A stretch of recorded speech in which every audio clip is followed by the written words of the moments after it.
welcome to Special Report. These days, when we talk about India's economic development, we end up comparing ourselves with China. Are we doing enough, or has China completely overtaken us?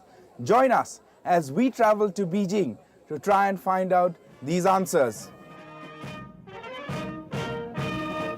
Times have changed in the People's Republic of China. Chairman Mao no longer dominates the country's economic thought. But every morning, his portrait still oversees the ceremonial hoisting of the red flag at Tiananmen Square. A strong reminder that politically China remains a communist state. Until the late 80s, China believed in strong control. People not only had to buy grain coupons from the government, they even required permission to have children. But perhaps 1989 was a turning point.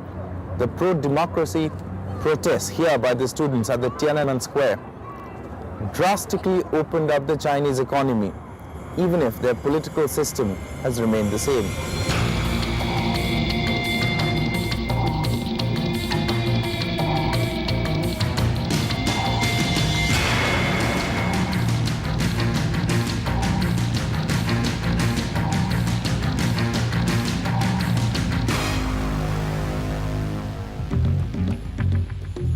The early 90s is when both China and India opened up their economies in a big way.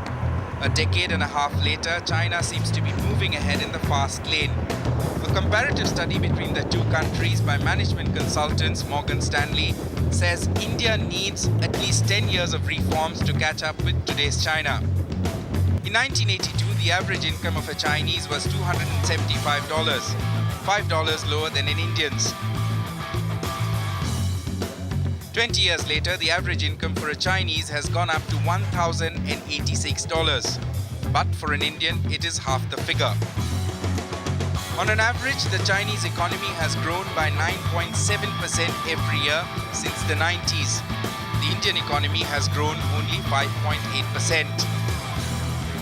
In 2002, China spent $260 billion on infrastructure, roads, power and telecommunication. India spent $31 billion for the same areas.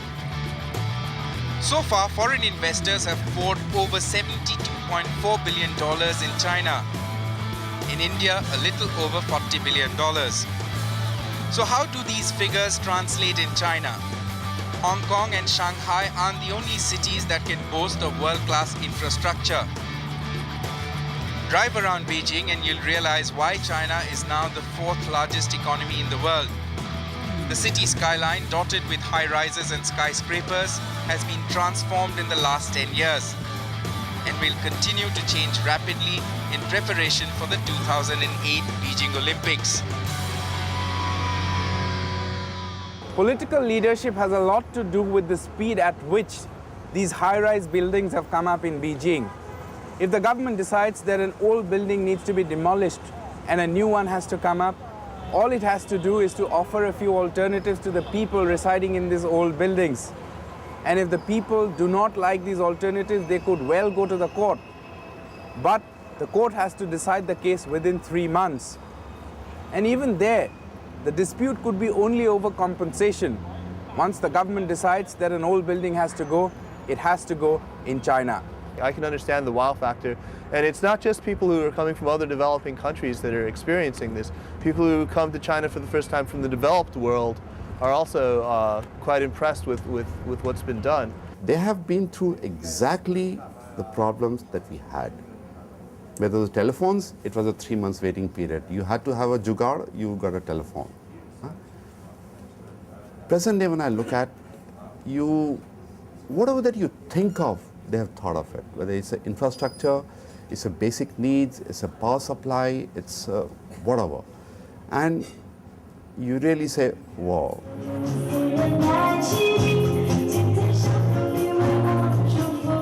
Like Beijing's architecture, its lifestyle is also undergoing a transformation. Once well known for cycling their way to work, Beijingers now drive some of the most expensive cars. The younger generation thrives on junk food and splurge money at the city's happening pubs. A far cry from what Mao had prescribed during the Cultural Revolution. But for most young urban Chinese, Mao is an awe-inspiring figure who laid the ground for what they have achieved today. Many now describe China as a country where one capital C manages the other rather well. Communists dealing with some of the world's biggest capitalist corporations. In fact, a politician's performance is assessed on the basis of investments and revenue that he or she can generate. This is Sanlitun, one of the oldest bar streets in Beijing. It's popular not just among foreign tourists but the young Chinese as well. And while they rock to these tunes, the district office of the Communist Party is rocking too, from the crisp dollars that it collects from the pub owners as taxes. We have to develop the centralism's benefit. In India democratic system, one thing is talk. This is good, that is good, 2 year, 3 year. But in China, 1 month. With over 1 billion people and an economy that produced goods worth $3,000 billion last year, China is the fastest growing economy in the world. From consumer electronics to ready-made garments, China is now the vast factory of the world and perhaps one of the biggest markets. Though late, it's a reality that Indian companies are waking up to. Nearly 140 Indian companies have launched operations in China, ranging from the Tatas to Reliance Industries, Ranbaxy to Jindals. For the tech pack like Infosys, TCS and Satyam, China is a gateway to the impenetrable markets of Japan and South Korea. For the pharma majors, it's the cutting-edge research and technology that draws them to China. For textile manufacturers, it's the desire to feed China's flourishing garment export industry. Whichever way you look at it, India now wants a foothold in the 4th largest economy.